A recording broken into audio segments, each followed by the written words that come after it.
Hamas amadi Israel ki latest update.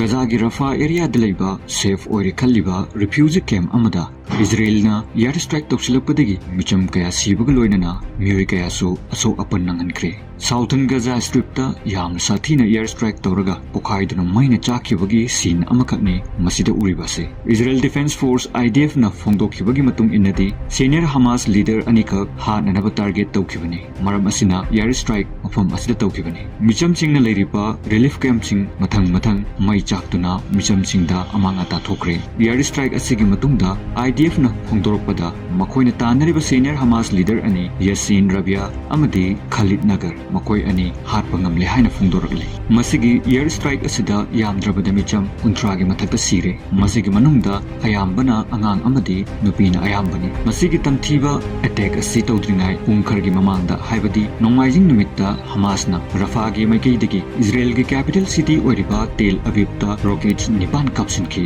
Rocket khara amana Iron Dome na ngakthokpa ngamki aduga khara amana Tel Aviv city da tasinki. Asok apan gi report phongdorokpadi leitri. Tel Aviv Gaza gi Rafah dagi south thangba maikeirom da 100 km lapna leiba Israel capital city ne. Masigi rocket attack asi Hamas na phongdokpada Zionist massacres against civilians hariba asigi laman khumbu oina attack ado tawkhibani. Israel na Rafah da attack tawdringai numit ninigi mamangda International Court of Justice na Israel da athuba matamda military operation lepkadabani haida order torokhibasu laikhrabani. Maramdi hariba mafam asi micham kayana tangjafam logduna khara safe oire khanba mafam amakhaksuni. Air strike asi toroppada mamit magna uhoba miyoisingna haibada pokhaibigi makol tabaga mafam adu maina pumchak chakhi aduga maikhuna pumamamki aduga matat tatlaba asiba angang amati nupi kaya su uba phangki haina phongdorle.